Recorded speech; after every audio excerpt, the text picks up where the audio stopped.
Also, take a deep breath. It's probably loading all the emails you've never read. So we can delete the old one? Yeah, you can delete the old one. You go through and pick up my What's that? For the brown day. I won't know. Is it all the Hall County people? It's coming. It's on the way. I found it. Refresh, refresh, refresh. This is physiology. What's gonna be in your This is going to be slide. We're going to start on slide number 56. Right? Yeah, when are we going on break? Well, it's on the board. All right, y'all ready? What? So, we've talked about the cardiac cycle. Primarily, you have two major phases. You have diastole and you have systole. Page 50, or slide 56, 57. The one right after the one that says break. Shit. And again, this will go into your cardiology notes. So this will go into the cardiology section of your notes as we start breaking those up a little bit.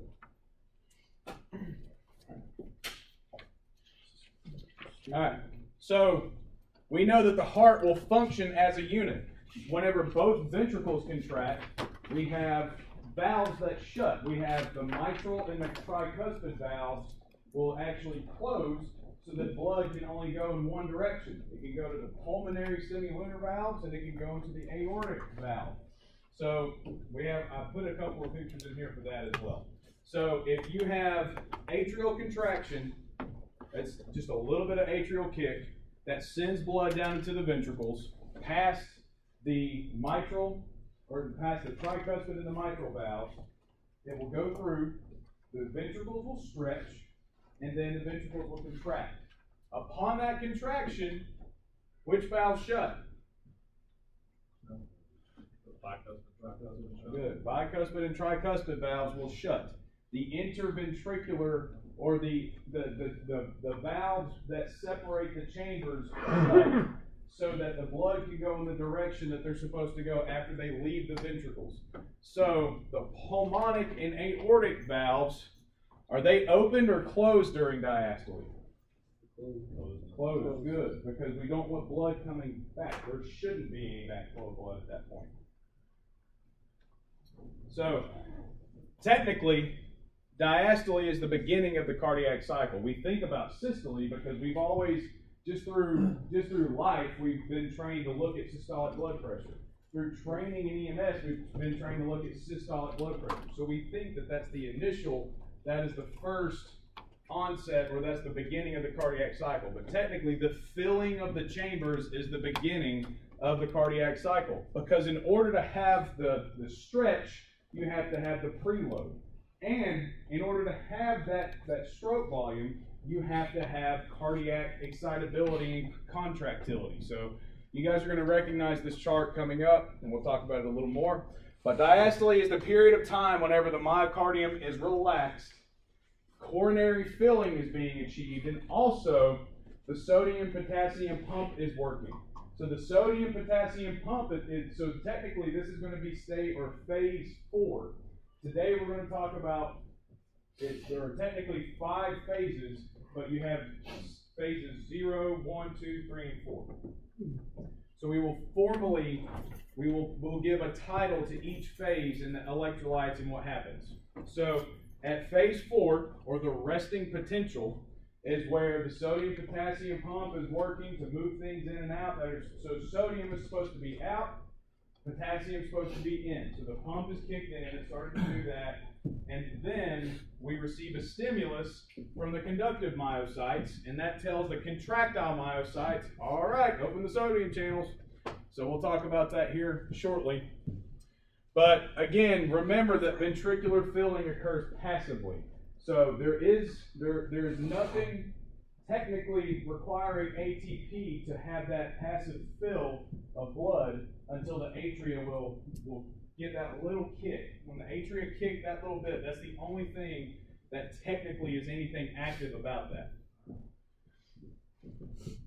Systole is going to be the contraction. So again, diastole is the primary or the initial phase of contraction. Systole is, or not a contraction, the cardiac cycle. Systole is the second phase of the cardiac cycle.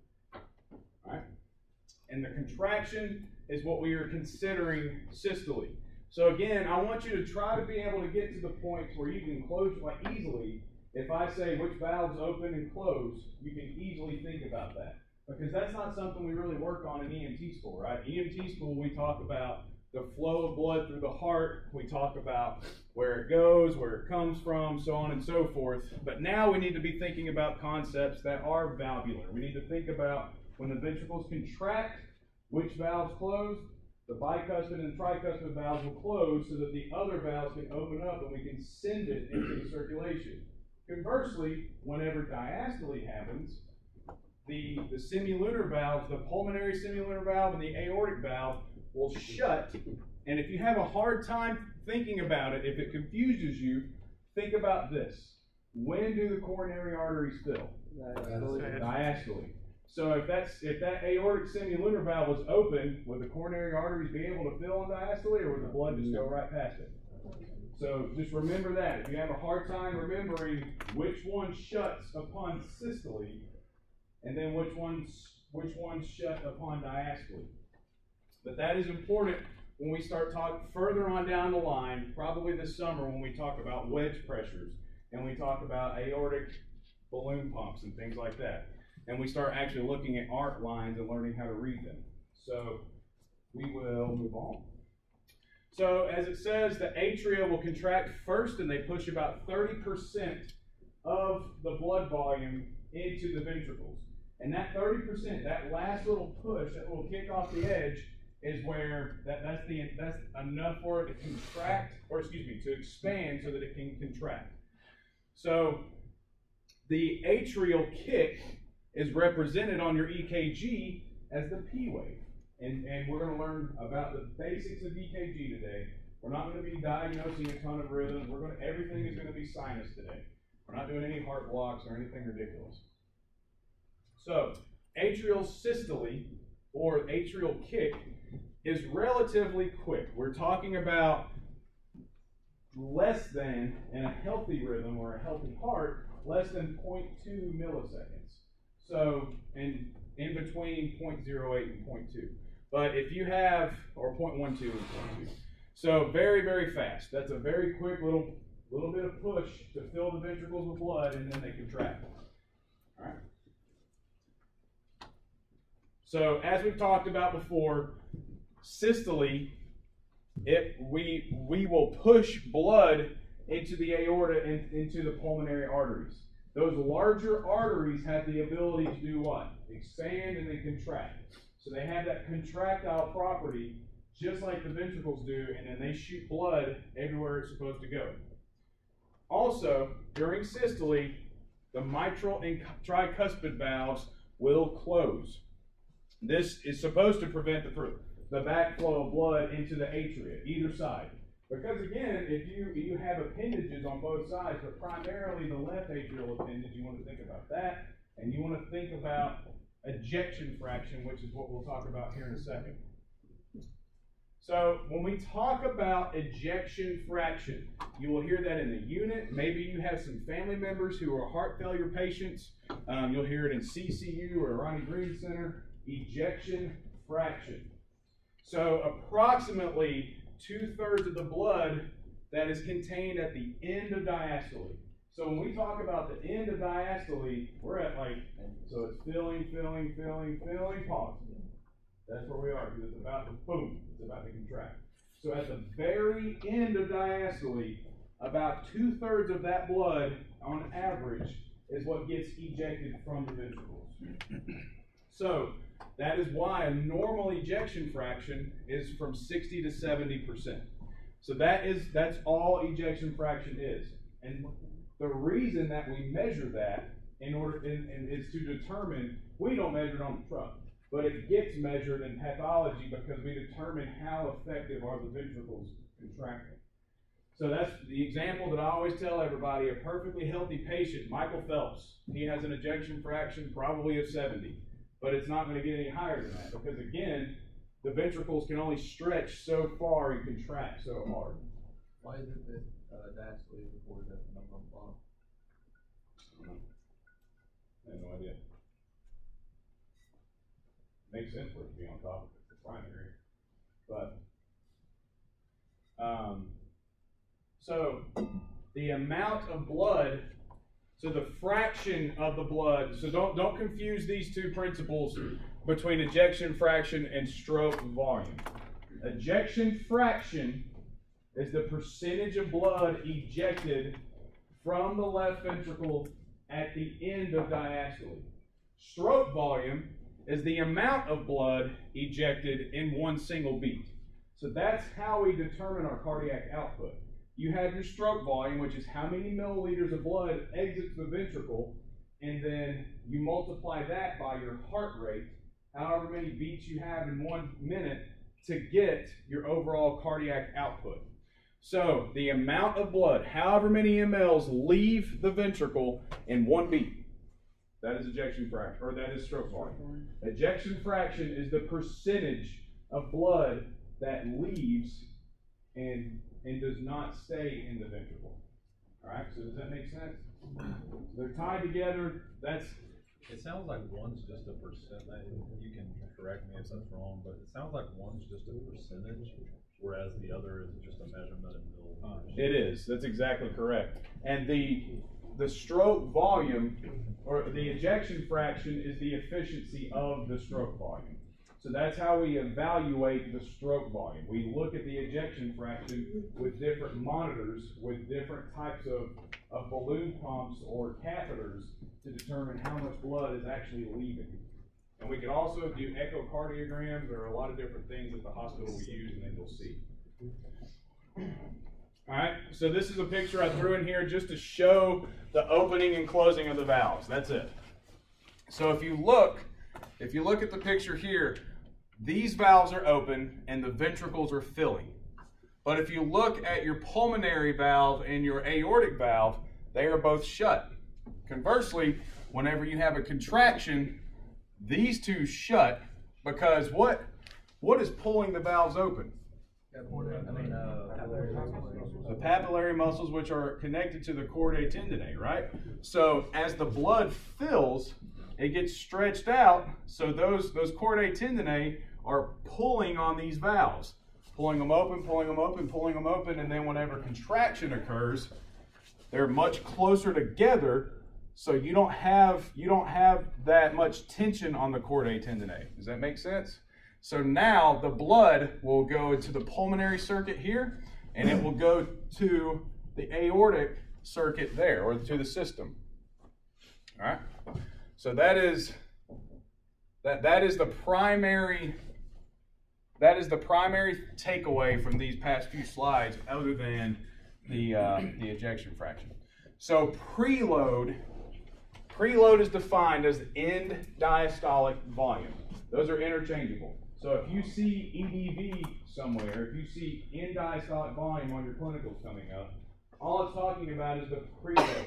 The amount of blood, bless you, that is at the end of diastole. Afterload. So this is the resistance against which the heart has to pump. And this seldomly is a confusing thing for folks in EMT school, but we're going to explain it today. All right, kick it back on the preload. It says the end diastolic volume. Is diastolic measured in actual volume, or is that for pressure? It's volume. Okay. So when we get blood pressure, though, diastole, is that still the same? I guess I'm asking that weird. So you're asking about the units of measure. Yeah. So millimeters of mercury versus milliliters. Mm-hmm. So the pressure that we get on a blood pressure is technically not in mLs. It's the pressure that you have on the arteries. So you're measuring something different. if we can't measure the mLs, we would actually have to have a catheter down into the heart to actually measure how many mLs get ejected. Yeah, I guess I'm just looking because the way it says is the pressure within the ventricles at the end of diastole, and this is also called diastolic volume, which are two separate. You see what I'm asking? They're two separate measurements. Right. So if you're taking a blood pressure, a blood pressure, you are looking at torr. You're looking at millimeters of mercury. So I'm measuring the pressure that his system is putting on the arteries. Okay. All right. I can't measure the volume technically by going in and looking. I can, but we can't do that in the pre-hospital setting. Corey, I think what you're mixing up is preload is a measurement of the volume. However, pressure is just the effect. Gotcha. Okay. I think that's what you're talking about. So afterload. Afterload is the resistance that the heart has to pump against. And is that also SVR? Yes, absolutely. Afterload is the same thing as the systemic vascular resistance. All right. Also known as peripheral vascular resistance. So they're all three the same thing. This is the pressure in the system that the ventricles have to overcome in each contraction. So it works against us technically. So we have, and there's a chart coming up that will kind of display what I'm talking about. If you have effective contractility and you have effective preload to have that contractility, then there is a certain point to where if your vessels are clamped down, or if they're full of either fluid or they're narrowed because of atherosclerosis, then the effectiveness of the ventricles is not going to be as good, because you have the same volume, but you have a higher pressure that's working against you. Conversely, if you back up, there's a normal pressure, and that helps us. So it's kind of like you're getting more pressure. And then there's always a limit. As you dilate those vessels, there's a plateau of cardiac output, but then once you get to a certain level, and I believe it's over 250, or around 200 or 250, it starts to decrease drastically, because at that point, the heart is having to work against such a high pressure that it's just not effective. All right. So stroke volume, again, on average, it's about 70 milliliters per contraction or per beat. That's going to change from person to person. You know, we have a normal range for a reason, just because every human being is different. But your stroke volume is dependent upon two primary factors: your preload and your contractile force. All right? So you have to be able to have the stretch of the ventricles, right? The ventricles have to fill with blood, stretch out, and then the muscle has to be healthy enough, and your conductivity has to be effective enough to push it back together again. So those two factors are what determine stroke volume. Those two factors determine how much blood gets ejected with each contraction. So like with excessive preload, that would be like your sponge analogy, right? That's the rate. So excessive. As far as it would be a diminished stroke volume. Okay, I see what you're saying. All right, so no, so preload, the too much filling. That's the Laplace effect. That is what this is bringing home what George was talking about the other day. So whenever the heart goes into cardiac arrest, it puffs out like a toad, right? So even if you had a good conductive pathway, even if you were in sinus rhythm, if it's puffed out like a toad, it's not going to be able to contract, right? So there is a line of too much preload as well. So that's why the heart, it does better if we've compressed all the blood out of it. If we're doing compressions and we've made the heart smaller, and then we deliver electricity, now it's more able to, boom, effectively contract. So that is where heart failure does come into play. So if somebody's had an MI, or let's say their blood pressure, their blood pressure's been high, they're in their 40s or 50s, and their blood pressure's been high their whole life, and they've either just never known it, or they smoke, or just, there's so many genetics. Genetics are a son of a gun, man. They take healthy people, and yeah. So if you have that situation, Then over time, again, and you have a thickening left ventricle. And then what if you have pulmonary failure to where you have a thickening right ventricle? You're going into cor pulmonale. So you have heart failure on both sides, and that's where the point to where the heart's just going to be dilated. You have hypertrophy of the tissue, and it's just thickened, it's dilated, and it's sagging. That's to the point to where the preload will not be effective. So that is, and if you look at the Frank-Starling law, it talks about there is a limit. That it uses a rubber band as an example, that the further you stretch, the harder it contracts to an extent. There will be an extent to where you can break that rubber band, right? And it won't be able to contract anymore. So by administering nitro, you can dilate the vein system and reduce that preload. Right, and that's the issue with, and that's, let's go back to here for a second, just to have a picture of the heart on the board. If you have the inferior vena cava, and you have the superior vena cava here, that's all the venous system, right? That is blood returning from the upper portion of the body and the lower portion of the body. If you give nitroglycerin, it's going to dilate those, so the blood pressure is going to drop. Therefore, you're getting less blood here. Therefore, you're not stretching out as much. Does that make sense? So when you don't stretch out as much, you don't compress as hard. So if you don't compress as hard, or if you don't send as much blood up through here, are you able to perfuse your coronary arteries that well? It's interesting too, because you can see the same thing, and it kind of applies, but I think that helps you to think about it. In athletics, if you have somebody who doesn't dip before they jump, like if they're going up for a rebound, and they're standing flat-footed and they try to, if they're standing flat-footed and they try to jump, there's no stretch reflex in the muscle, so it doesn't allow them to jump as high. But then conversely, if you try to squat all the way down and jump through your squat, you're still not going to jump as high. Whereas if you just dip a little bit, it gets a little bit of stretch, and it allows you to jump higher.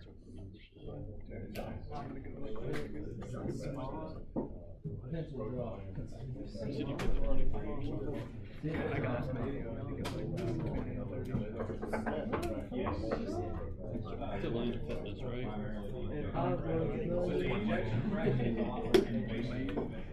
We can't do that.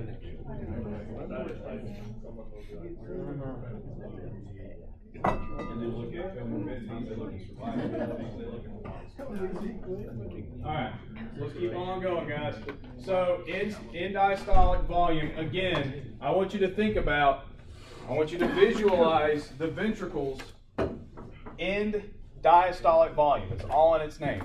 So the ventricles are expanding, expanding, expanding, expanding. Pause, because after I hit play, we're going to contract. Does that make sense?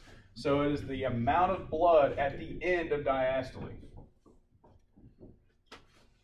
So this is just another picture showing the difference. Now, per the Laplace effect, like we were talking about with George, if this fills and stretches out during cardiac arrest or during failure, that conductivity is not going to be as effective. Now you've filled out, and now whenever we're trying to beat, it's beating, but it's just not contracting. Does that make sense? The conduction's going through, it's just not effective enough of a contraction. I have a question about the valves. So technically, like you said, atrial systole, wouldn't that be when, or after atrial systole would be when the tricuspid and mitral valve close instead of at the end of diastole? So if you think about it, not yet. Because so when atrial systole pushes the blood down into here, let's look over here. This is better. So let's say the atria contract, right? So the chordae tendineae, it's been passive thus far. Right. The chordae tendineae are pulling this open. Atria contract, this fills up a little more, right? Mm-hmm. So these are still being pulled open a little further. And then upon the contraction, boom, that's when they close. Okay, so but it's during atrial systole, they're still open. That was my question. Yes, yeah, atrial systole, they're still open. Okay. Yep.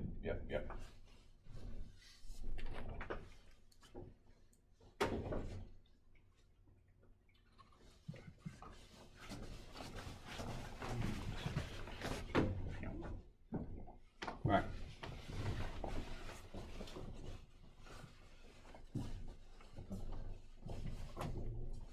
Okay, so this is what I was talking about for afterload. So let's pause here for a minute and talk about afterload. The way to read this chart is this is arterial pressure. So Corey, this is what you will read in a blood pressure. You're going to actually read the pressure within the arteries. However, the actual fluid that's leaving the ventricles is going to be in liters or milliliters. So the fact that we don't have the ability to measure the fluid, we're just seeing the pressure it's working against. Okay. Does that make sense? Yes, sir. So technically you are measuring afterload when you're taking a blood pressure. Okay.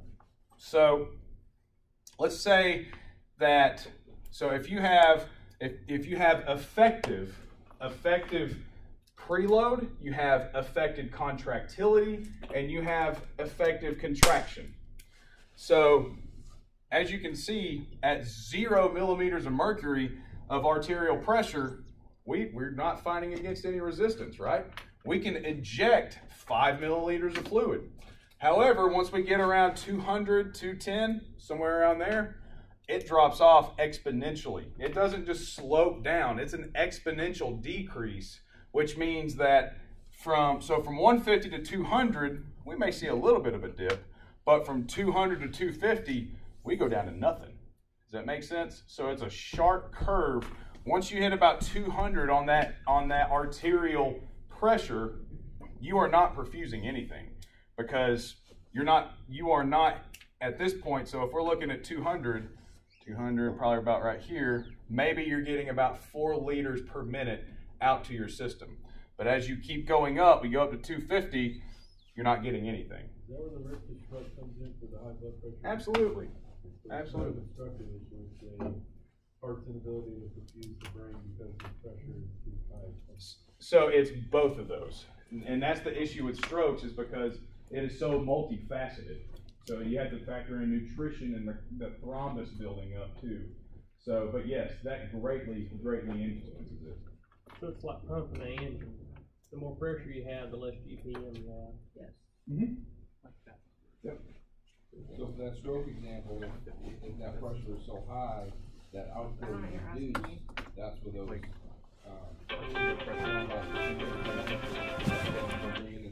Hold on, say everything again. I'm so sorry. So with that increased pressure and a reduced output, like in the stroke situation, you're not so much getting the stroke from the pressure, you're getting the stroke from the lack of output and the blood sitting and thrombocytopenia. So, and here's the hard thing, is that you have different types of strokes. Right. So in ischemic stroke, an ischemic stroke. right. So yes. But the high pressure could cause that, right? Correct. If it's weakening. Right.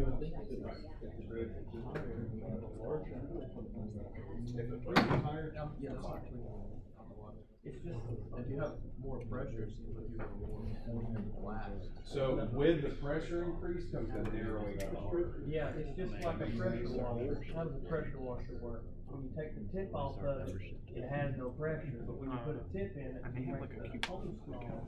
So You have to push all that volume to that one hole. Yeah. absolutely. So and if you're having this question, a lot of other people are too, and that's why I want to address questions. So Bowman was asking that, all right, this makes no sense because if you increase pressure, you should be able to increase the delivery. So, and I'm glad you asked that because I need to add in here. In order to increase the pressure in the arteries, you have to narrow them. Does that make sense? So the increase in pressure comes from the narrowing of the arteries. So if you take 5 liters per minute and you try to put it through a tiny straw down here, you're not getting the same amount that you're getting through something that's bigger up here. Because you're not adding systemic volume, Right. you're just clamping. Right, because you're not changing the contractility at all. Your contractility staying the same. That's the variable that does not get manipulated. If your contractility, let's say, is 10, then, that's a very subjective reading. If your contractility is 10, but you increase the pressure up to 100, then you have 10 times the pressure that you are contracting against. Does that make sense? It's like stepping on a garden hose. Yeah. Friction loss. Breathing through a straw and running a mile. You have the intersection. Breathing through a straw, running a Shut down mile. a lane. I don't see. Maybe. Don't see that one. Your other one made sense. We'll just stop with the pressure washer, because that did make sense. When you take your That made hand and great you let the sense. blood flow to your brain from your Wow.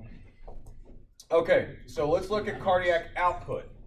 Cardiac output is determined upon by stroke volume and heart rate. So this is where the sponge example does come into play. So if you look at the heart rate rate's down here, and then your stroke volume's up here. There's a perfect range, right? And this is why we have a bradycardia protocol and a tachycardia protocol. Because if you have the same contractile force, right? You have the same preload. Let's say you have the same amount of blood in the vessels, but the heart is not pumping fast enough. You're not going to get the same amount of cardiac output. And think of a sponge.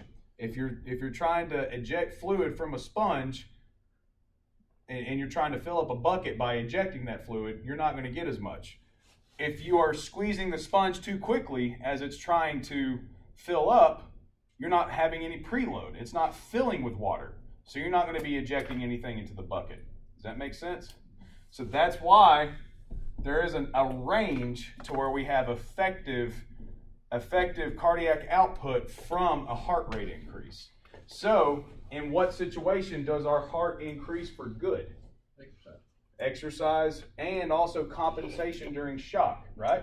There's a fine line of, all right, this is a healthy increase in heart rate. This is a healthy, we're going to get more cardiac output by increasing the heart rate a little bit. And that's where this 180 to 200 range hits. But as you can see, around 200 is where it starts to taper off, right? So we want to be careful about that, because none of us in here should be at 200 ever. That should never happen. So if you are in those ranges, more than likely it's a conductive issue, or you are extremely hypovolemic and your body is trying to compensate and you're about to stop compensating. Are you one of those guys that hits 200? No. I hit like His resting heart 225. rate's like 130. What? When I exercise, it's like 225. His resting is like His 132. resting, it's like like 130 sometimes. No, it's right now. It's 75. That's low. Or take All right. At 10 at night, it shoots up. Yeah, So again, cardiac output is measured by stroke volume times heart rate. That's a very important principle to remember, because if you decrease heart rate, you're going to decrease cardiac output. If you increase heart rate by too much, you will decrease cardiac output. All right, so these are the variables by which we determine cardiac output and overall blood pressure. All right, don't worry about this little equation here. You don't have to memorize that. You don't have to I'm not going to test you on that, but it's simply just showing you how we come up with systemic vascular resistance. So you have, again, all of the systemic vasculature, your arteries, your veins, everything. That is how your systemic vascular resistance is affected. All right. So we can use this to our advantage. So if the heart is failing, if the heart is failing due to either heart failure, MI, whatever the issue is, you have the same amount of fluid, you have a good pressure for the most part, or let's say the pressure drops because now the heart's failing. We can use this to our advantage by utilizing pressors. If those blood vessels have dilated out, we can give pressors in order to bring them back up again, to return the pressure back to normal. Does that make sense?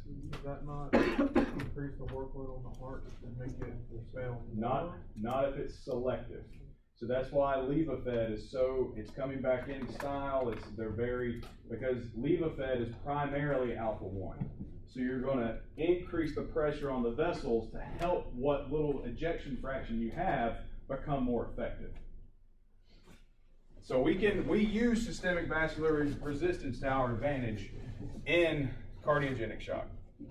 So I've got a question that he brought that up because I was actually asking this the other day and couldn't get really a clear answer on it. So like dopamine, right?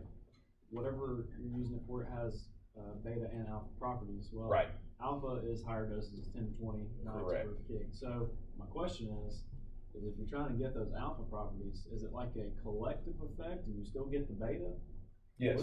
So it keeps all of it, no matter what. But it's going to primarily focus on alpha. You won't get as much beta as a lower dose, but you'll still get some. Okay, that makes sense.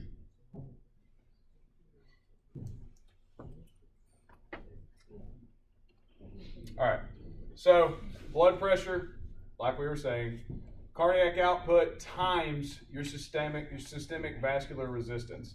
So blood pressure, you have to have good cardiac output, and you have to have the right range of systemic vascular resistance. If the systemic vascular resistance, which is, again, the pressure is increased by the narrowing of the artery, okay? So if you have too much pressure that your heart's pumping against, your pressure will drop. If you don't have enough pressure in that artery, your pressure will drop. So there's a range. There's a good range of adequate systemic vascular resistance. So blood pressure equals cardiac output times your systemic vascular resistance.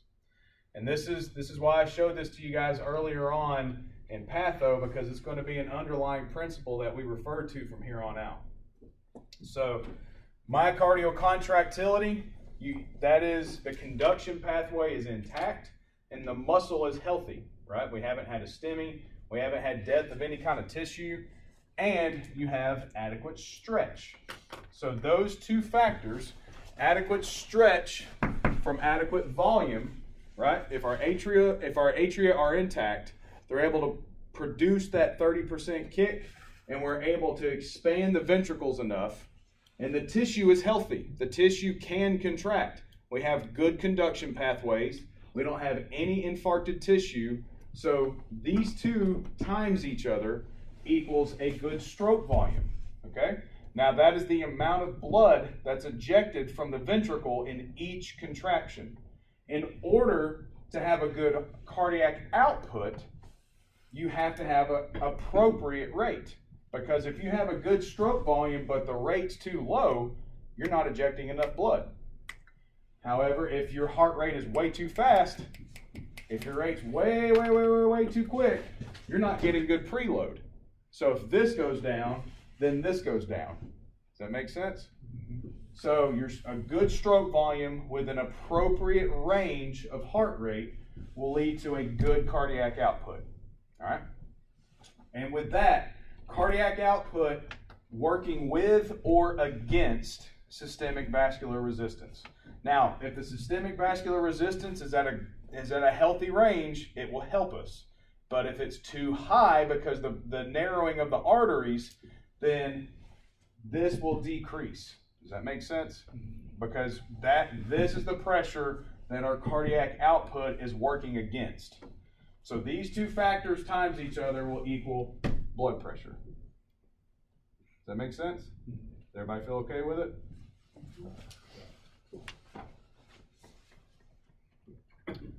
All right, so we just talked about that.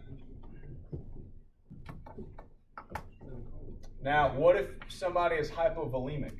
What if somebody starts bleeding and the preload drops I just gave you the answer. So the preload is going to drop because they don't have as much volume, right? They don't have the same amount of stretch. So if you don't have the same amount of stretch, you're not going to have as effective stroke volume.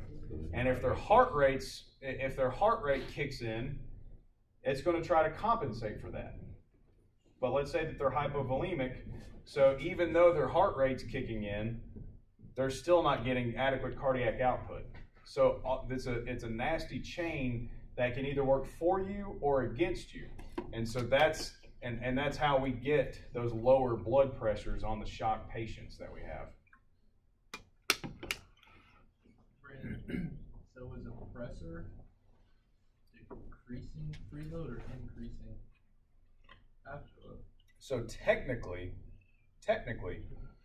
you are increasing afterload, which will contribute, as long as you use a therapeutic dose, to more preload, but not at a dangerous point. You can fill the container up before you start squeezing down. Absolutely.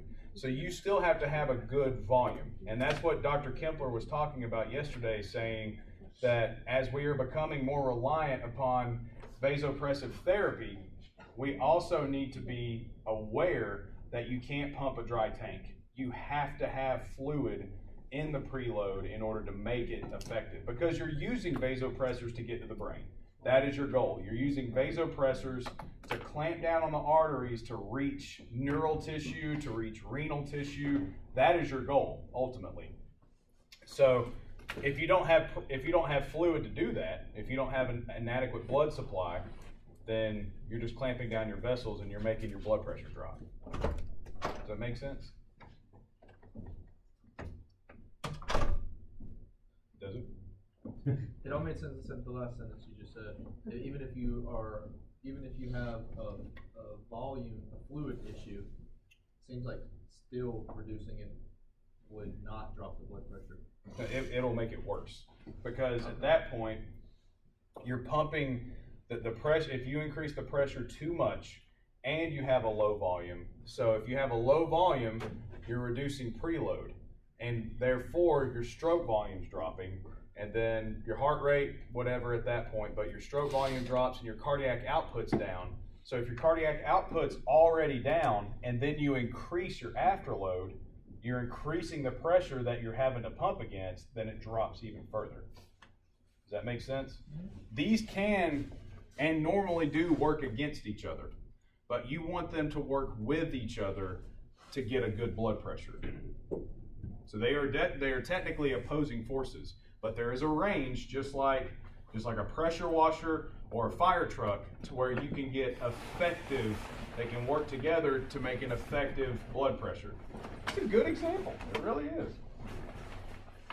Yeah, it made a lot of sense to me. Son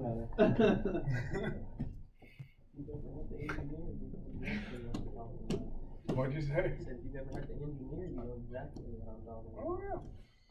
Okay, so autonomic nervous system.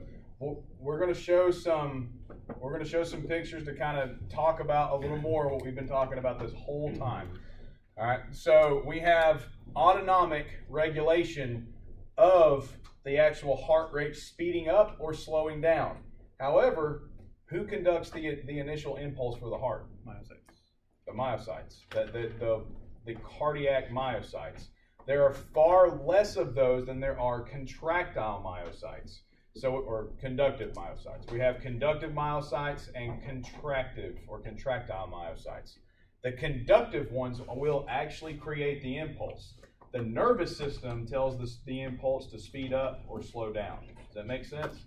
So this is how those are connected.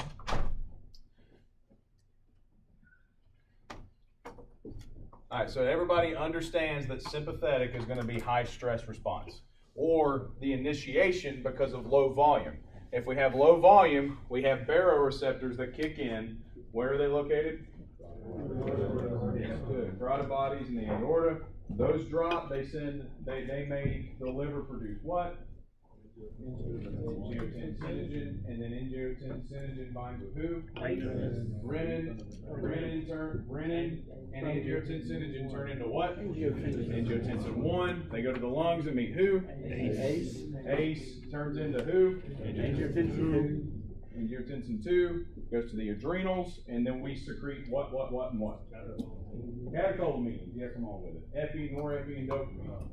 So that is how the sympathetic nervous system will increase, and it also promotes fluid retention in the kidneys. So that is how the sympathetic nervous system will increase the rate if we need it to be increased. Also, you have direct innervation of the heart via what plexus? Cardiac plexus. Where does it leave the spinal cord? So T1 through L2 is the sympathetic nervous chain, but T1 through T4 is the cardiac plexus. It will come out and it will tell the heart, it will directly go to it, and it will say speed up or slow down. And again, a picture's worth a million words. Parasympathetic nervous system, who is our primary cranial nerve? Vagus, which is cranial what? 10. All right, so that will tell our heart to slow down, decrease contractility. All right.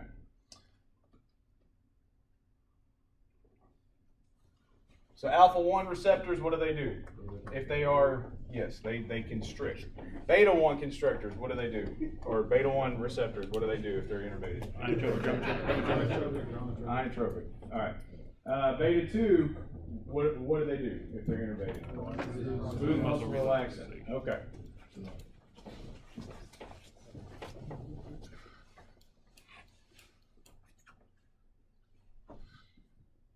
So if we take a beta blocker, everybody's clear with how that affects the heart. If you block beta, then you will reduce contractility and you will reduce rate. So this is why once we start going through ACLS, and if you look through books, if you look through protocols, a lot of people will say vagal maneuvers, adenosine 6, adenosine 12, adenosine 12. Negative. That's out of date and it's old. Now we look at vagal maneuvers, adenosine, and then adenosine 12. And if that doesn't work and the blood pressure is still good, now we can play with a beta blocker potentially. Because if their rate is too fast, and that's the only problem, their pressure is fine. Let's say their pressure is maybe it's in the 140s, 150s, and they're super tachycardic. Now you can use something like a beta blocker because you have blood pressure to play with. So you can block the beta, which will reduce rate and it will reduce contractility. Does that make sense? So that's where when we get into cardiac or ACLS, we'll talk about that. Now, what is the primary, well, I'll just tell you. So as in reference to the sympathetic innervation on the heart, the primary sympathetic innervation is going to come from norepinephrine. You also have epi that will assist in the beta receptors, okay? So epi and norepi are going to be the primary two for the heart. Now you also have some dopamine receptors on there as well, right? Because if we have a dopamine dose that affects beta properties, then there have to be dopamine receptors to receive that drug. Make sense? Now, as far as the parasympathetic nervous system, what is the primary neurotransmitter that we are using? Acetylcholine. Good. Acetylcholine sprinkled on the SA node will slow it down. Acetylcholine sprinkled on the AV node will make the AV node stronger, so therefore it slows it down. Again, I want you to think of the AV node as a speed bump. He's the one that's like, well, bro, you need to slow down a little bit, and it makes himself stronger. Does that make sense? So acetylcholine makes the speed bump taller. Mm-hmm. Yes, sir. In order, and that comes from the vagus nerve, which is cranial nerve 10. There are different ways to innervate that without pushing a drug. So first off, like it says here, forced air through a closed glottis. So that's the bearing down. So you can tell somebody to bear down like they're going to poop all day long. What are they not going to do? They're not going to do that. I don't want to poop my pants. What are you talking about? So what you can do is, I'm just kidding. So if you take a flush and you take the contents of that flush out, and then you blow into the big end of it, because that way you're forced. Joe. As soon as I said that, Joe said, if you blow into the big end of the syringe, you are actually pushing air against the small hole. Therefore, you will increase intrathoracic pressure and innervate the vagus nerve. Does that make sense? That's one way of doing this. Because again, if you tell somebody, bear down like you're going to take a poop, is there another way of doing this? No, I really don't want to poop myself. Also, putting ice on your face. Or on their face. Don't put it on yours. Just stare at them. It's not working, sir. Your heart's beating way too fast. you got a P wave, that's a supraventricular rhythm. Did it slow down? That's what you can do to babies right now. You can do it on babies, or you can do it to babies, but you can also do it to adults too. But primarily works on pediatric patients. And Paige Caldwell, she helped us out a good bit in the last paramedic program as we were finishing up. But she actually got to do that on a call, and she said that she had, out of the 35 years she's been on the job, she had never done it before, but it worked immediately. Heart rate went from like 240 down to around 160 and just stayed there. So, which is still really high, but at that point, your cardiac output is able to catch back up again. We have a guy that just dumped his face in the water, put himself in the monitor, and held himself. It works. What?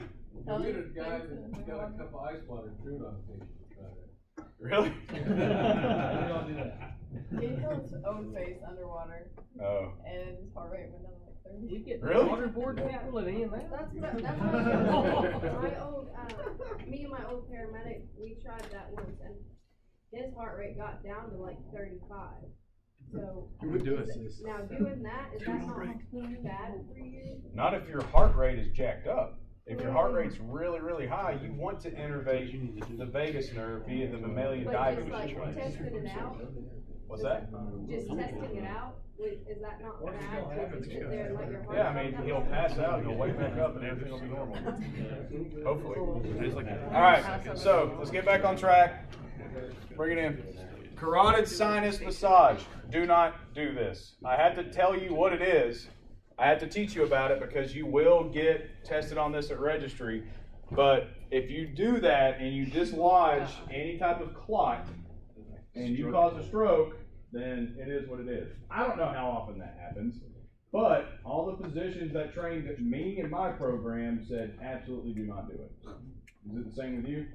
Yeah, I feel like you can listen for bruises and stuff, but Yeah. I mean, how often do you really know if you're hearing bruises? Exactly. How often have we trained? That's just like It's like percussion. when you're S3 and S4, yeah, percussion. Like, Yeah. If you don't train for it, you don't know what you're listening. Right. And bruits, what that is, it's spelled like bruits, like the B-R-U-I-T-S. That is the whirlwind or the swishing sound of a potential occlusion in here or a blockage that's causing almost like a, what do you call like a turbine rapid? Oh, a hydraulic? Yeah, it's like causing a hydraulic in here to where you will hear a swishing sound if you auscultate it. But just don't do it. Just get them to bear down somehow or put ice on their face. Put ice on your face. We'll do it at the same time. Yeah. Blow in your thumb. Yeah, you can have them blow on their thumb too. The pass out game. Have them blow on your thumb. Don't underestimate vaguely either. I can tell you that it works. So, do you mind sharing your story? Oh yeah, try. Yeah. Oh yeah. Come on up here and tell them one time, Stockeroni. I wish you had a picture of it too. I know, right? So for those of y'all that don't know, I'm guessing y'all were just talking about supraventricular tachycardia or just really fast heart rates. I had a pretty fast heart rate. I hit 226 and sustained it for like 20 minutes. So it's pretty cool. But what did they almost do to you? They almost tried to cardiac, but actually no. The lead up to that wasn't the first day. Like I had it happen before, just never confirmed on a monitor, and I was sitting in paramedic class when it happened. So it's like in the old building, I was like right over there. But I'd be sitting there and I'd feel my heart start running away, and it'd feel like my breath just left me. And I'd feel my pulse on my carotid because I couldn't really feel my radials anymore, and it'd be going like that's how fast it was literally going. But I'd sit there and I'd vagal, and I'd feel it actually click out of that rhythm, and then it drop back down to normal rhythm. And I'd feel all the blood kind of returning to my face and all that. So I knew something was up. But then I was I felt like I was dying. Yeah, and then I did. Yeah, so I knew something was up. So but then I felt my heart kind of skipping every now and then on Med 5 one day. I thought, well, I'm going to put myself on the monitor. I'm going to find this. If I'm dropping PVCs or if I'm in a sinus arrhythmia or something like that, I'm going to see it. And then I put myself on. And if y'all haven't learned about it already, y'all are going to learn about a rhythm called wide complex tachycardia, Well, I stood up to do something. Like my rhythm looked fine. It was like 78 sinus rhythm. And I stood up, and all of a sudden I see wide complexes rolling out at a rate of about 226. And initially, they all thought I was in ventricular tachycardia. So That's not good, folks. yeah, everybody on Med 5 got really excited really fast. So we ran a 12 lead. And later, you will learn how to do axis deviation, and through axis deviation, determined that it was not VTAC, which is good because VTAC will kill you. So versus SVT is not pretty benign if it gets managed. But yeah, no, they were wanting to maybe give me amiodarone, and one person even mentioned possibly shocking. But who was it that printed the 12 lead and looked at it? Okay, good. It was me. We had finished ACLS like 3 weeks earlier in paramedic school, and I felt pretty good about reading 12 leads. Like, I'm not good at a lot of things, but I feel pretty good about my 12 lead interpretations. So I did read that. But yeah, no, like he was talking about lack of cardiac output. Like I had a 60-point drop in my blood pressure whenever it hit me. So like I started getting dizzy, and I could feel that lack of perfusion. So that's always a fun feeling. But we went to the hospital, saw an electrophysiologist there, spent the night there, spent the next month on a antidysrhythmic called flecainide. It's a sodium channel blocker. You should look it up. So there are better ones out there, I assure you. But then I had to go get a procedure known as an ablation done. So everybody here knows what an ablation is, right? If not, I'll explain it to you. Go ahead, one. Yeah, you get to go up to the cath lab. So I can say that I've been cathed. So all like my CB patients and stuff now, I can relate to them on some level. Like, oh, I've been up here. They're really good at this. So, but no, they went up through my femoral vein into the right side of my heart, whereas with like your PCI, they'll go up through your femoral artery, or if you're Dr. DuPont, you'll go into your right radial, and then she'll end up in your coronary arteries that way. But they went into the right side of my heart and started zapping different areas they thought might be the problem area, because generally what causes things like SVT is you have an irritable pathway somewhere. In which case mine was just in a really weird spot where it was causing something called aberrant conduction, which aberrant is just a fancy term for delayed. So that's why my rhythm looked so wide on the strip, and people mistook it for VTAC, because normal SVT, as y'all are going to learn, is very, very narrow, complex rhythm, and it's very easy to identify.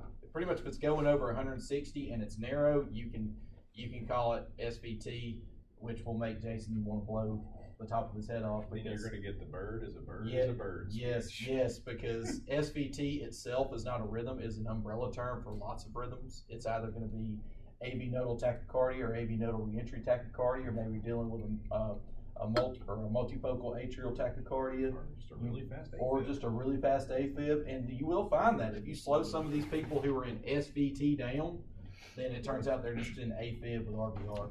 And that's why we use a dentist a lot of times to diagnose, and we find a P wave. Yep, because then you'll see it, and then you know if like Cardasim's going to work.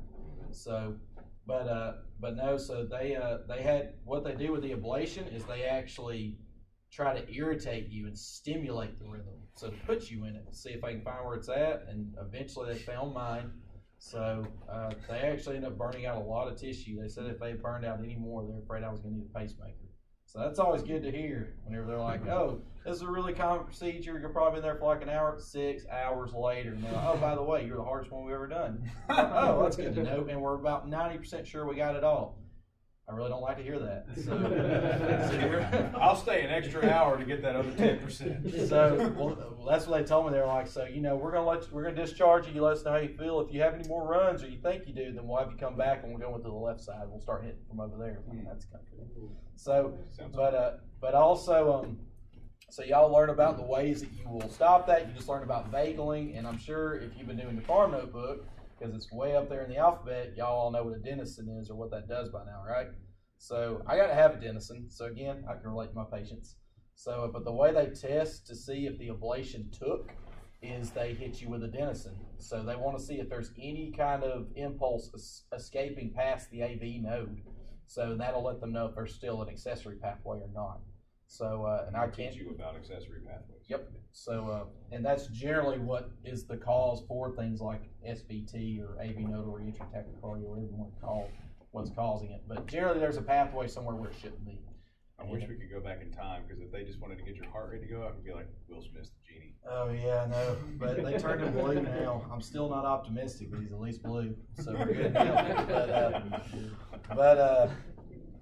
But no, but I can tell you that the Denison does feel very interesting. So I saw my own heart stop on the monitor, so I saw myself flatline for like 6-7 seconds, and it feels like the cold hand of death, like squeezing, like there was a cold squeezing pressure right here. And then it moved out, and the further it moved out, I couldn't take a breath or anything like that. I'm just laying there on the table, like, please start back. Please start back. And then because the brain can only go so long without perfusion before you're going to pass out. And so right around that 5-6 second mark, like any of y'all that have ever passed out, y'all probably can relate. Like you feel everything kind of pinholing in, and then eventually you wake up, somebody shaking you.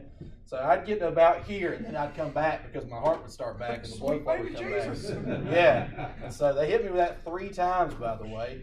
So, yeah, 3 doses of 12. They were like, okay, good, all right, now we're going to hit you again. Okay, and here we go. And I didn't even have time to protest. So,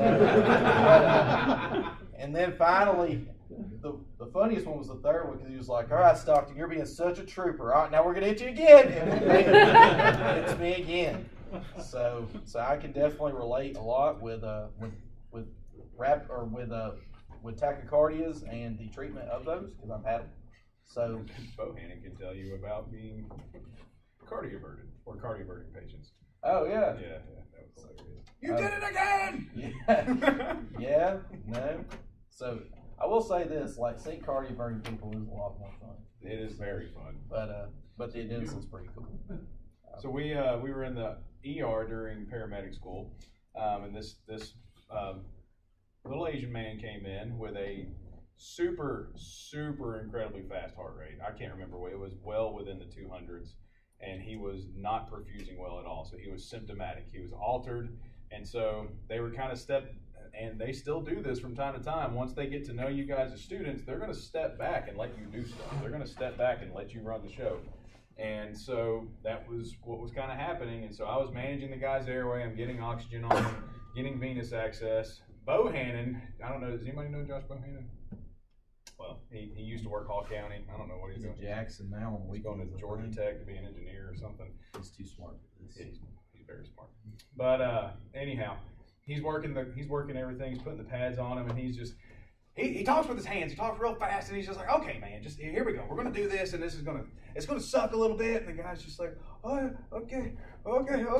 And he's just like, we're gonna put pads on you. It's gonna hurt a little bit. So he charged it up, and he cardioverted him at 100. And the old man goes, ah, fuck! Like just screams the F word, and he's like, don't do that again. Don't do that again. And Bohannon's just like, I'm sorry, man, I'm sorry. And so the doctors are just like, they're ready to change it all. And he's just like, okay, all right, just. And so the doctors were going to actually sedate him. They were going to give him some Versed. They were going to give him a little bit of Versed, and Bohannon just didn't even see that coming. He was just nervous because all these doctors are in there. He's a paramedic student. So he charges it up again. He's like, okay, all right, everybody, boom. Ah, you did it again. He just started, you did it again. You did it again. He just kept cussing Bohannon out. It's hilarious. Did he convert him? Yeah. He was pissed. Still alive. That lightning works. Yeah. It really does. The only one that doesn't respond is like AFib. That one's hard. That's what I was telling Colt. I was just like, I'll apologize to him after they're alive again. It'll be all right. Generally, they're not mad at you. No. At that point. He was quite irritated. Yeah, so that was you did it again! All right. So when we talk about the sympathetic and the parasympathetic nervous system, again, I drew this out for you guys, and I told you that I was going to show you one day pictures that kind of bring this home. So in the medulla, you have cardio-inhibitory centers and you have cardio-acceleratory centers. So the cardio-inhibitory center exits at the brainstem via the 10th cranial nerve, which is the vagus nerve. It can go down and directly innervate the heart where it wants to innervate the heart. So you have the post-ganglionic neurotransmitter of the parasympathetic nervous system is what? Acetylcholine. Acetylcholine. All right. So acetylcholine bound to here will have parasympathetic effects. However, the cardioacceleratory center will stay in the brainstem and it will work its way down to T1 through T what? 4. T1 through T4, the cardiac plexus will exit here. And so this is where I was telling you about preganglionic neurotransmitter and then postganglionic neurotransmitter. Does everybody see the ganglion here? So it's a bundle or an intersection of nerves. So the primary preganglionic neurotransmitter for the sympathetic nervous system is what? Acetylcholine. Acetylcholine. Awesome. Man, that's awesome. And then the primary postganglionic neurotransmitters are Norepinephrine, epinephrine, and dopamine. good. Epi, norepi, and dopamine. You guys are doing great. That's awesome. The fact that you remember that is really, really good, and now it's really important. So the cardiac nerve, which comes off of the cardiac plexus, will come down here, and it works its way down the SA node, the AV node, and to some extent, the interventricular bundle, or around the septum. Okay? So again, we create our own or our heart is automatistic. It creates its own impulses. However, the nervous system speeds it up or slows it down. And this is how it gets to it. Does that make sense? Everybody feel pretty comfortable with this? Good. That's just a nicer picture of it. And then there's an even nicer one here in a little bit. All right, dromotropic effect. So if we're talking about beta effects, we have chronotropy, which when you think chronos, think time, fast or slow. So chronotropic effects are the rate. Inotropic effects are the contractility, the ability for the myocardium to contract. So again, it has to be healthy tissue, right? What if that tissue is damaged by previous infarct?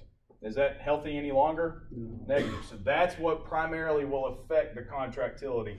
Also, if it's stretched out too far, because again, the Frank-Starling law tells you that there is an extent to that contractibility. And then dromotropic effect. So this effect will refer to the conductive myocytes. Because remember, you have conductive and you have contractile. The dromotropic ability is the conduct, or is the conductivity of the myocardium. All right. So the intrinsic cardiac conduction system. So intrinsic, we're talking about the natural, the initial, if we are a healthy person, the initial conduction system. This is where we will have AV node or SA nodes, AV nodes, bundle of His, all the stuff that we talked about yesterday, barely.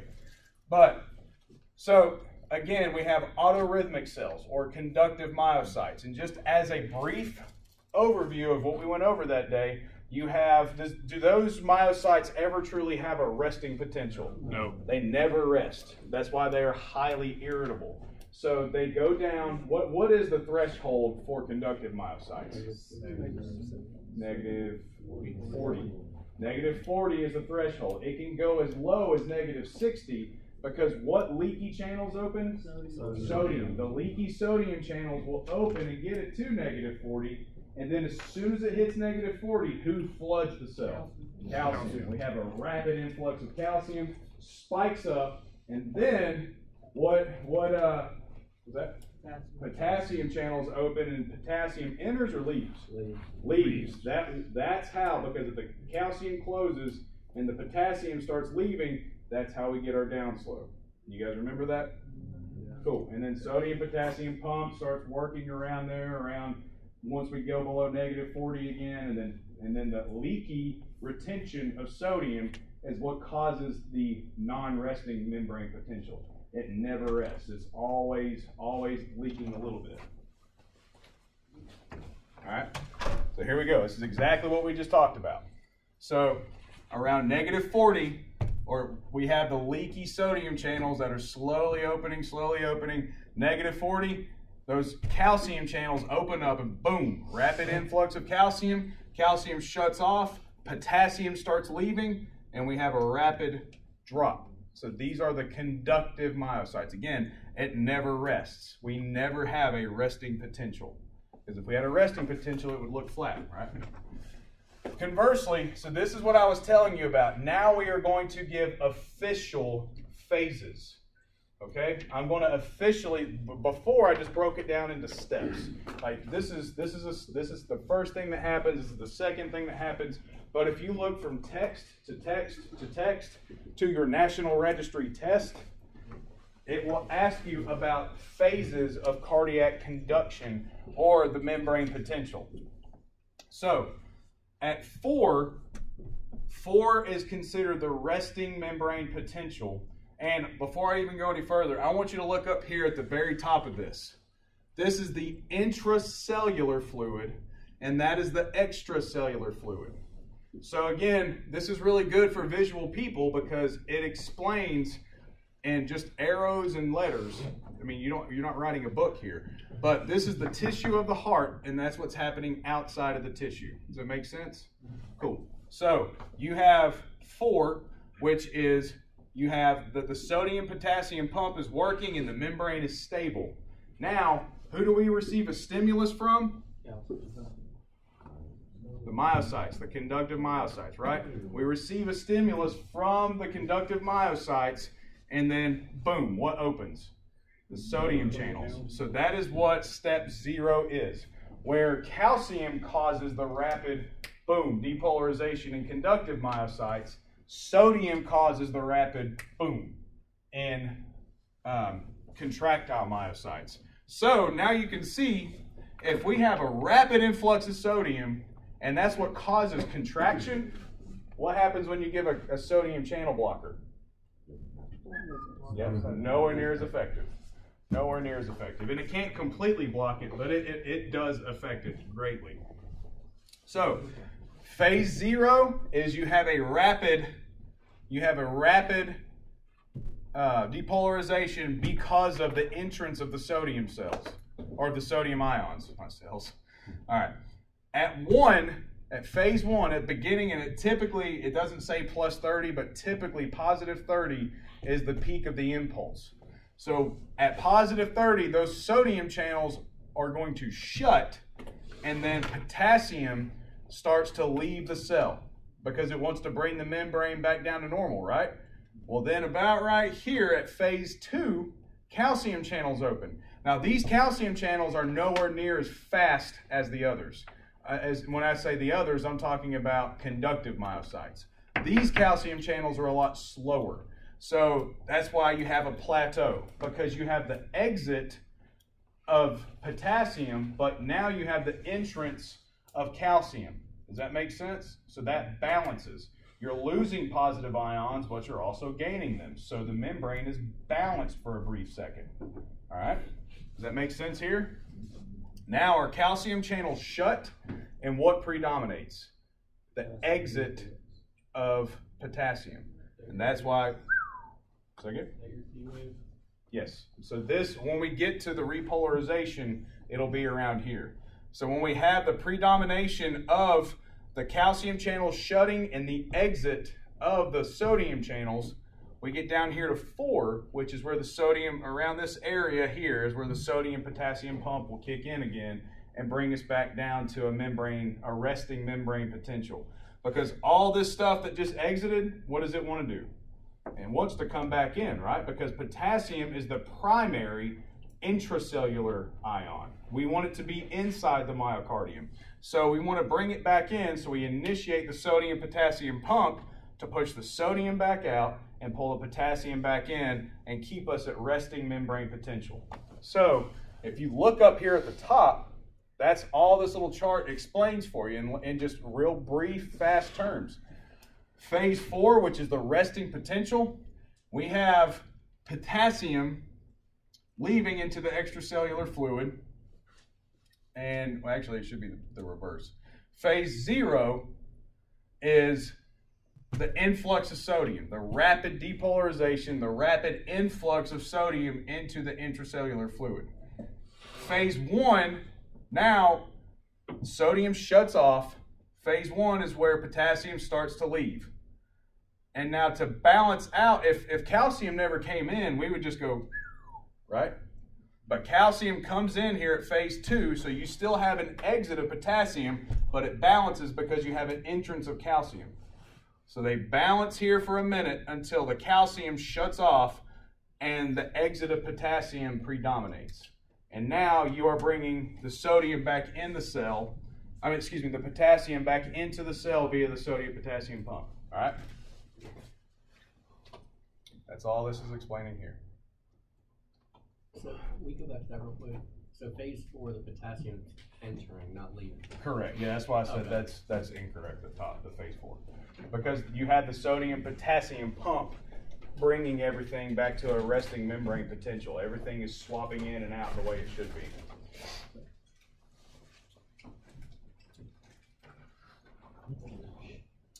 All right. So the sinoatrial node. So now we can talk about the sequence of excitation or the intrinsic conduction pathway. As you guys remember from EMT school, the SA node is the primary pacemaker. It starts off in the healthy patient, it starts off as the primary pacemaker.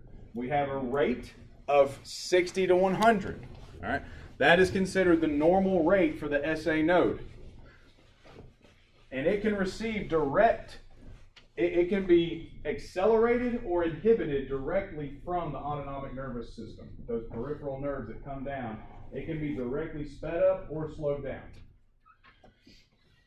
Atrioventricular node, again, I want you to think of this as the speed bump.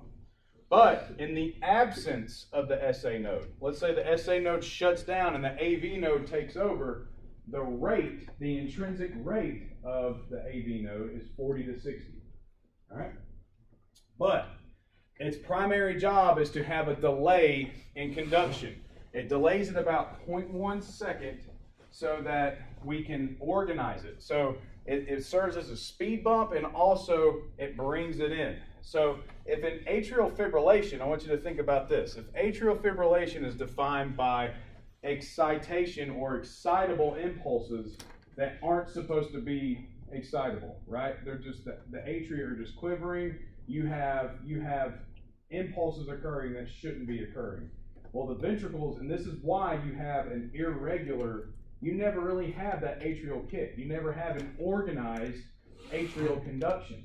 So this is why the QRS complex on AFib is so irregular, because the AV node, I want you to pretend he's sitting out there just trying to get one. He's trying to get some type of conduction to be able to make it down through the bundle branches in order to cause a contraction. Does that make sense? So you have all this contraction, the quivering of the atria, until finally one can actually get down to the AV node to be sent to the ventricles. All right, so the bundle of His, or bundle of they, as Matt says. So that bundle does not necessarily serve as a pacemaker, but more rather a directional guide. So it is the connection between the atria and the ventricles. So how we have interventricular septums, this rides on the septum at the four-way stop of those septums, of the interatrial and ventricular chambers and of the septums. Does that make sense? So if you think of that tissue as a four-way stop, that is where the bundle of His is typically found. And then from there, we have the two bundle branches. We have the right and the left from there. Now these will actually carry the impulses towards the apex of the heart, or the Purkinje fibers, right? And is the apex the narrow point or the broad point? Narrow point, good. So it's not like the lungs. Well, I mean, it is like the lungs, but the lungs are just upright. So it's a directional thing. So the Purkinje fibers, which is a ventricular rhythm, if you have Purkinje control only, if you have bundle branches and Purkinjes, those are the only things that are firing, you're looking at rates, and technically the books, some books will say 20 to 40, but most accurate sources that I've seen will say 0 to 40, because you can have an idioventricular rhythm that's less than 30. You can have a ventricular rhythm and the patient, they may not be awake, but they're still alive with a rate of 20. Does that make sense? So it's not looking good for them at that point. But then once we get past this, the next step is to teach you about blocks, heart blocks, because there will be a point to where there's a complete disassociation between the atria and the ventricles as far as conduction. And the atria will be doing their own thing, the ventricles will be doing their own thing, and there is zero communication between the two. What's that? Nitrate of 30. All right.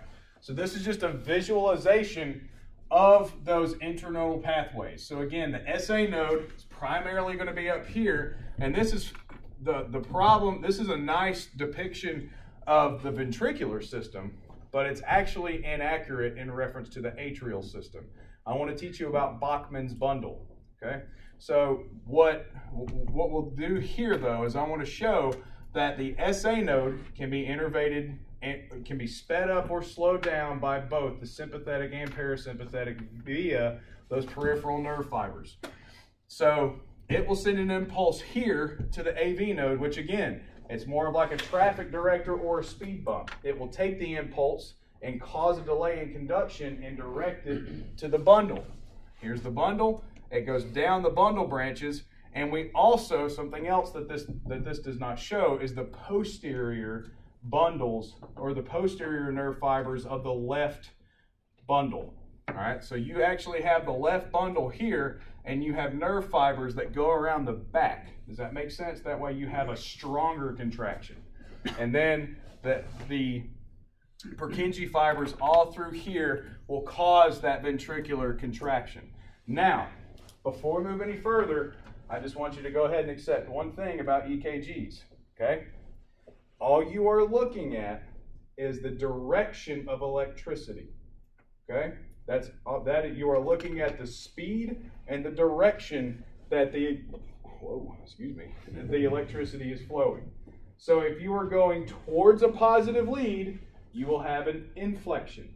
If you are going away from a positive lead, you will have a deflection. Does that make sense? Going towards a positive, hey, that's good, we're looking up. If we're going towards a negative outcome, it doesn't look good, we're going down, okay? So that's a very important thing in reference to how the heart is oriented and the axis of conduction is oriented. And whenever Stockton was bringing up axis deviation, I'm going to admit something right now. Whenever I was in paramedic school, it took, I admitted this to Stockton this morning, it took me until about the last couple of semesters, because I assure you, my EMT school was not that great. I had to work really, really hard. I thought that the axis was the actual positioning of the heart itself. So whenever they said pathologic right axis, I'm like, how the hell can that happen? So the heart's like turned to the right. So when we talk about axis deviation, we're talking about the deviation of the conduction. So the axis, so if you look at this, the conduction pathway, but let's say it's pathological right axis. If all of this is moved this way, if all of this conduction system is moved to the right, but most of our contractile force is supposed to be on the left, and the left ventricle is supposed to feed the system, do you see how that's a bad thing? So that, I want to clear that up now for the paramedic students who are like me. So, because when I think about axis deviation, I'm thinking about the whole thing. All right, this is horribly blurry, but it should look a little better on your computers. Bachmann's bundle reaches around the left side to innervate the left atrium as well. Is it still blurry as hell on your computers too? I love you, I'm sorry. I think there may be, nope. So let's just go back to this, just so you can see. You could probably find one on Google that shows it better. But I just want you to see that there is direct connection between the SA node and the left atria. Because again, all these two-dimensional models just make you think, well, it lands at the right atria and then it just goes out from there. But not technically. You have a connection to the left atria via Bachmann's bundle. And you also have these posterior nerve fibers coming off of the left bundle branch. All right? So those are two major things that I want you to see from this. All right, as we talked about with ectopy, ectopic means it's not supposed to be there. So think about ectopic pregnancy. It is fertilization of an egg somewhere where it's not supposed to be. Same thing with an ectopic beat. It's not supposed to be there. So that's what it means. We have an ectopic focus. So a defective SA node can result in an ectopic focus.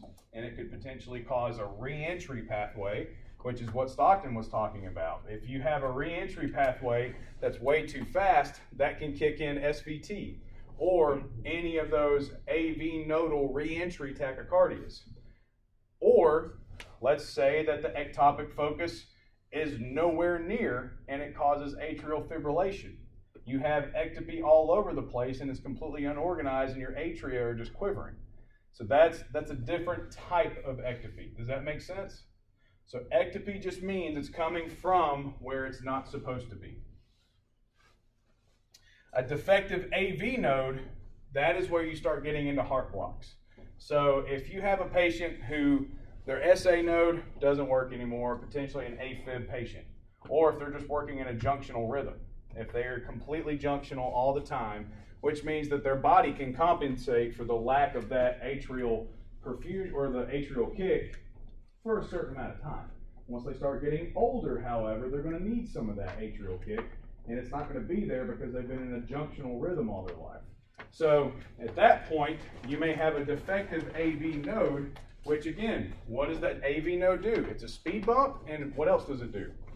It directs, right? It's like the traffic director.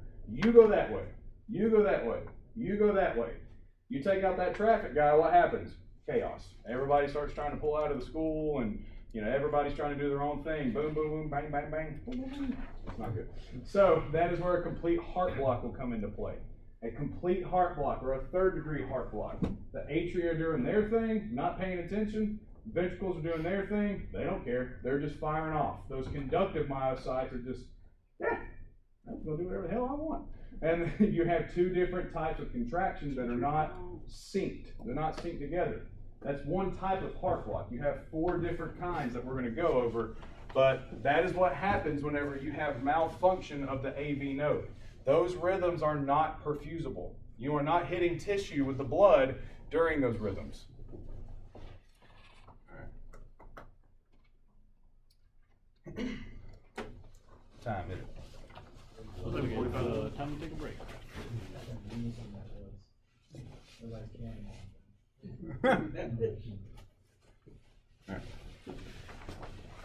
All right, so let's look at EKGs. We have 3 primary waves that we're going to learn about today. There are all kinds of different subwaves. There are U waves, there are delta waves. There are things that we are going to teach you as you go through your program to make you even more efficient at finding things that are buried in this EKG. But the primary 3 for introductory level, we'll talk about P wave, the QRS complex, and the T wave. So P wave, again, is the depolarization of the SA node. You can look at that as a representation of atrial contraction. The QRS complex is ventricular depolarization or primarily contraction. So do you think that diastole is occurring during the QRS complex or after and before? After and before. Diastole is occurring during the P wave and then after the T wave, or after a certain section of the T wave. So the ventricles are filling and filling and filling, and then bam, QRS complex. Okay? And then T wave is the ventricular repolarization, and that's the point where I wanted you to remember that we get positive inflections going towards a lead, and we get negative deflections going away from the lead. So if we have 2 positive leads down here, and when you're about to learn what I'm talking about, but direction of energy is flowing this way, right? So everything's positive. So your atria fire and give you a P wave. The AV node says, whoa, pump the brakes for a second. That's the P wave, or that's the AV node. And then as we go down the bundle branches, we have going towards the QR going towards 2 positive leads, and then the contraction, which is going away from the positive leads. Does that make sense?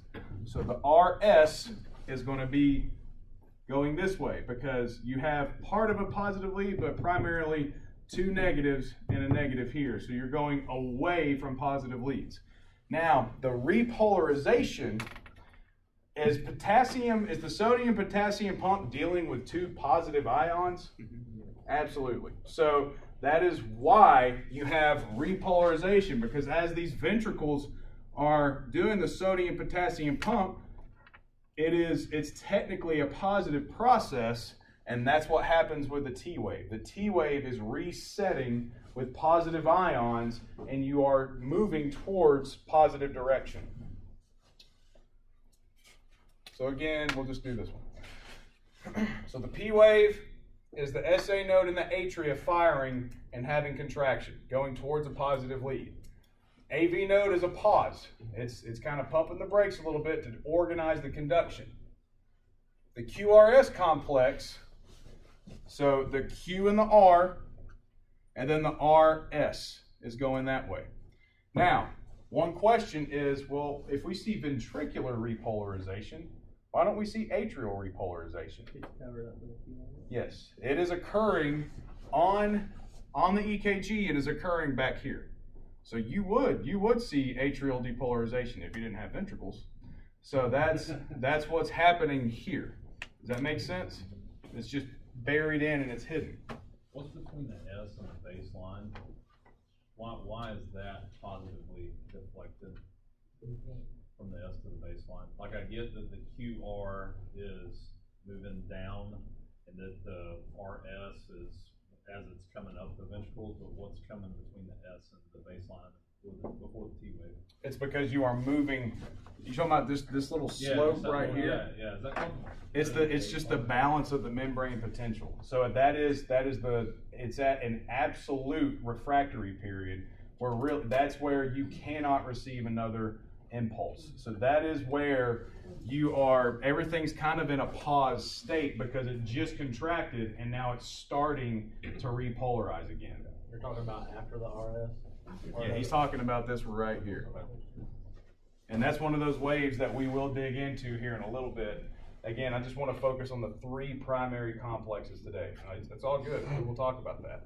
And because there are times where you utilize that to determine certain conditions. And there are so many things that you can tell by the ST segment, such as obviously one that you guys know is elevation, but there's Wellens syndrome. There are biphasic formations of an ST segment that make you think one thing. There are so many different little nuances that we can teach you guys about this, but this is something where you really do have to crawl, walk, run. We can't just jump into all the nuances because you're going to be like, then you'll start trying to diagnose fancy stuff, but you miss atrial flutter. Does that make sense? Come on now. All right. So ventricular depolarization is complete right here. So again, it's kind of at a standstill. Now, whenever you have ventricular repolarization is where you start to have this T wave. All right, and I'll show you guys Einthoven's triangle, and it should bring all this home because you'll see where the leads are. All right, and I'll just draw it on the side here.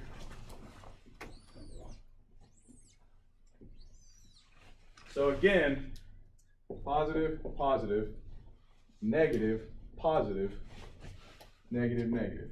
All right, so without telling you which lead is which, just know when you put on a 4 lead, we're not even talking about 12 lead, when you put on a 4 lead, you have the energy, so if this is the heart, that is where the SA node originates, and it's shooting electricity down that way. So it's all moving towards a positive lead. So the atria contract, and they're heading in that direction, because the SA node to the AV node, so if you're looking at SA, AV, it's all moving towards this positive lead. And then you have the bundle, and then you have the bundle branches. Those are all moving towards positive leads. And then when you have the actual contraction of the Purkinje fibers going away, that's where you get the RS. Because if it's going this way, it's going towards a negative lead and towards a negative lead. All right, but technically you're still going towards a little bit of a positive lead. And that's why during ventricular repolarization, as this membrane repolarizes, you're still technically going towards this lead. And so that's where that positive inflection comes in on the ST segment. Because at that point, it has become, it's not hyperpolarized, but it's polarized to an extent to where it can't receive another impulse, another stimulus. Does that make sense?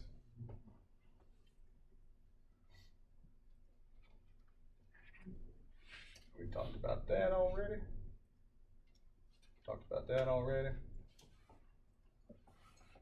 All right, so it's a really crappy graph, but it just shows you where in the action potential up here does an EKG happen. And George had a graph up here that crossed over so many different things it wasn't even funny. It's like, whoa, fella, we hadn't even done cardiology yet, slow down. So the P wave is coming before the rapid depolarization of the ventricles. So technically we don't see the P wave up here on the membrane potential. The QRS complex is correlating with phase 0. So we have phase 0 that shoots up, and then as we work our way down to repolarization, that is where you have the sodium potassium pump kicking in. Absolutely cannot receive another stimulus from about here to here. And then you have a relative refractory period from here to here. Does that make sense? So you can, if the stimulus is strong enough, you can cause another contraction from about middle of the T wave on. All right? So sodium potassium pump is going on during phase 2? No. Sodium potassium pump's going on around here. Okay, I thought that's what you said about that, between the S and the T. Yeah, I mean, so around here-ish. Okay.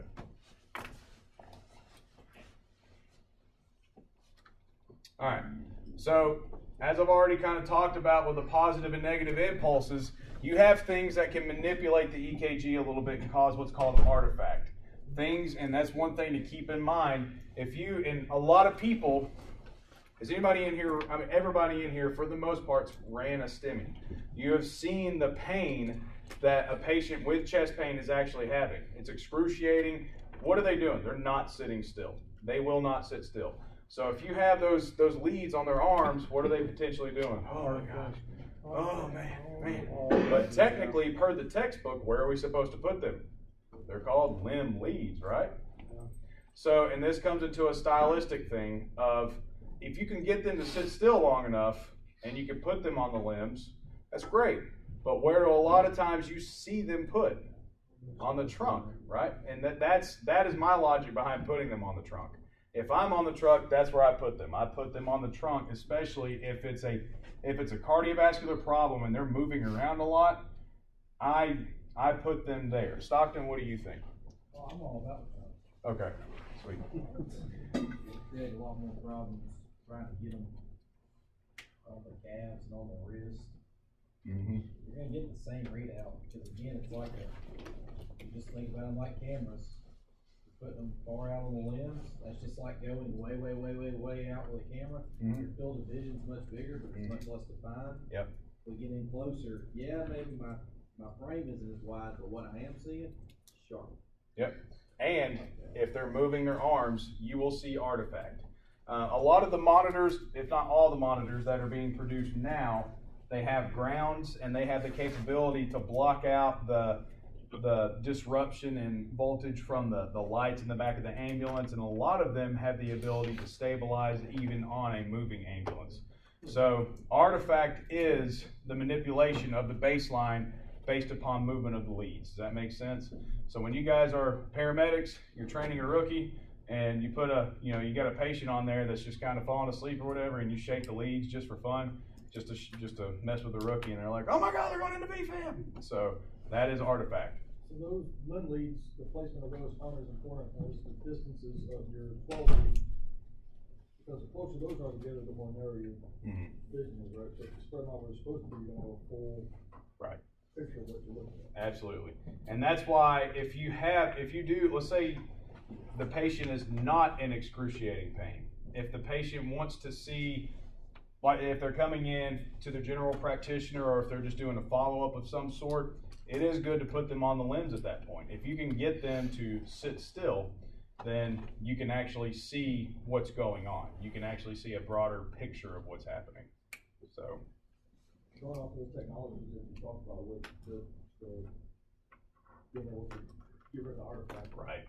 They use freaking flow leads and stuff on when they're doing a stress test. Mm-hmm. You're moving all over that place. Absolutely. They're like perfectly crystal clear. Yeah. So how come that technology can just like transition right over? Money. What's that? Oh, yeah. Potentially. All right. So this is just a representation of where you see Einthoven's triangle, and so this isn't a widely accepted thing, but I want you guys to look at this as it's not a triangle, it's a prism. All right. So it's a three-dimensional picture. And we'll talk about it here in a second. That way I don't get too far ahead of myself. What? He says, prison, I'm not going back. My head hurts too much to laugh. That is funny though. All right, so you have augmented leads. So you have your primary limb leads, 1, 2, and 3. And what's the green one? What's the green one on your EKGs? Ground. Think green for ground. Good. So leads 1, 2, and 3, and then you have the augmented leads that tie all these together. So you have AVR, AVL, and AVF. Right, left, foot. That's what those are for. So you are looking, if the AVF, you're looking at the inferior portion of the heart. So that's why you can diagnose an inferior STEMI. Because if you're looking from the foot, that's what you're looking at. AVR is looking this way, and AVL is looking that way. So it's your lateral, or left. But so let me erase the heart for a second.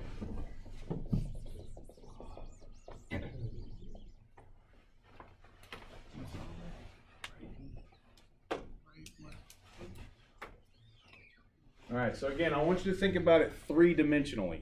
So we just took it from a triangle, and now we're going to make it a three-dimensional object. All right. So you have AVL or AVR for the right.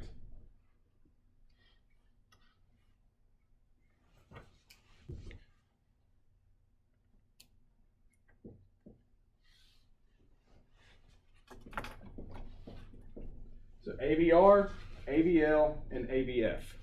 So these are the views of the augmented leads. This is the intersection, if you will. Like Stockton was talking about leads 1, 2, and 3 as cameras. This is where those cameras will meet and talk to each other. Does that make sense? So when you hear somebody say, oh, well, don't look at AVR, it doesn't tell you anything. For our purposes, yeah, it's not that it doesn't tell you anything, it's that we don't train enough to look at it. So AVR is pretty much reserved for some kind of specialist, because what are you looking at from this view? Good, you're looking at the SA node and the atria. So that's why they're like, if we're looking at STEMIs, if we're trying to diagnose STEMIs, we're looking more down here, AVL, AVF, right? So this is why they call AVL a high lateral lead, because where's the direction looking? What's it looking at? The lateral side of the heart. So AVL is the left, but it's looking at the lateral side. AVF, if it's coming from the foot, it's looking at the inferior side. So that's why we look at 2, 3, and AVF, because it's looking inferiorly at the heart. So when you add the intersections of 2 and 3 in here, you'll see that you're looking at the right coronary artery. Does that make sense? AVF be inverted. You said AVL is looking lateral side of the heart? The left, yeah. But it is one of your lateral leads. So AVR is technically going to be like an atrial thing. So, and that's the downfall of it, is if everything is going to be inverted pretty much on AVR because the direction's flowing in the other direction, or the electricity's flowing in the other direction. I guess if AVL and AVF are normal, but you have elevation or depression somewhere else, it's automatically separated. How's AVR? Now, whenever we get into 12 lead, we'll show you the contiguous leads and how they match with each other. All right, so this is just a basic view of Einthoven's triangle. But again, I want you to think of it as three-dimensional, a prism, because you have your augmented leads that will come in here to communicate. So when you're filling this thing out, when you're thinking about axis deviation, just remember plus plus on the bottom, and then that tells you everything else. So would it be more accurate to put the left limb lead like more towards the umbilicus? I don't know, to be honest with you. I don't think so. I think that would manipulate the entire system. Because if you're just using 3 leads primarily to get your view, and you're talking about taking your left limb lead and moving it towards here? Instead of putting it on the left side of their abdomen? No, because if you do that, if you're bringing it down, now you're losing the circumflex. No, Left lower. Sorry, left lower. The red. Instead of putting it on the left side of the lower abdomen, if you put it more towards the umbilicus, Well, to form that triangle. The reason that we put it on the abdomen, Towards your left side, so you're getting a better view of the apex by keeping it over here. right, and because look at the flow of electricity. It's going down the apex, so if you put the limb, if the lead is technically right here, it's actually reading and that's how you detect axis deviation, is you use what is normal here to determine what's abnormal with that patient. Does that make sense?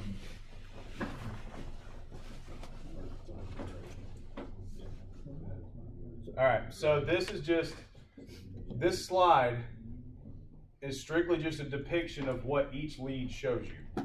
And I know that probably does look a little better on your computer, but so lead 1, which is going across, again, everything moving towards a positive lead will be positive. If the electricity is going towards a positive lead, which technically, if we have our normal conduction, we're going all positive this way, right? If we're going to the left and down, that's towards a positive lead and towards 2 positive leads. So that is why 1, everything should be positive. If you look at 2, so if this is 2, we're moving from a negative lead to 2 positive leads. So same thing, everything should be inflection. 3, so again, if this is negative and this is positive, everything is going towards the positive lead in a normal conduction. So everything should be positive on the wave. Now this is where AVF is a positive lead going this way. And the correlation between all the augmented leads is it ties together the positive leads. Does that make sense? So if you look at here, we're looking towards the positive. We're looking towards the positive. And then here we are looking towards the positive. So that is why in AVR, everything is inverted. Everything will be normal in the other leads with exception to AVR, because if AVR is looking in this direction, everything's going to be flipped upside down, right? Because in a normal conduction, if we're looking this way, then it'll mess us up. But isn't that type both negative? Like on the triangle? Yeah, but the AVR directional positive is supposed to be this way. What? Yeah, just so now, that's what he's saying. Oh, okay, gotcha. I'll take that out then. All right, so again, we're looking at the foot, we're looking on the left, and we're looking on the right. So left arm, right arm, inferior, or the feet. All right, AVF, think feet or inferior. AVL, left or lateral. And then AVR, you're looking at the right. Don't worry about these percentages and degrees yet. That's further down the road. That's 12 lead, all right?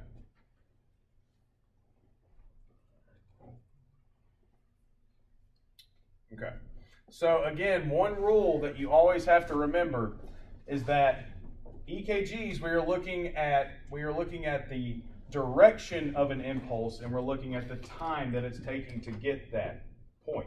So with that being said, you have to have 2 or more contiguous leads in order to try to determine any type of infarct.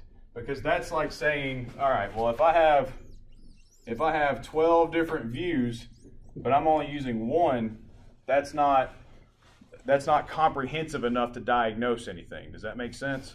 So that's why they're saying 2 or more contiguous leads. And we'll learn about what that means once we get into 12 lead. Crawl, walk, run. So, however, what can it do? It can increase your suspicion, right? It can make you say, that QRS complex is really wide. Or that QRS complex it looks like we have early repolarization. Or if it's going way too fast or way too slow, then you can say, all right, we definitely need to do a 12 lead based off of what I'm seeing in this one picture. What? Matrix! Skynet's become self-aware. Trump, where's Trump? Yeah. Michael Cohen. Is that God's way of saying we're done? It's time for a break. We. No. Put clothespin on it, you're fine. Well, I got an HDMI cable, by God, in the laptop, so we're not done yet. Is yours turning back on? We can turn it back on. It's just on Friday. We just don't want to. They do that automatic update, yeah. I think it's at noon, they shut off. Take a potty break. Yeah, take a break. Take a break. Take a 5-minute break. Why is ADR inverted? Why do you guys find so much joy in that? What? It's so middle school. What? What, peeing?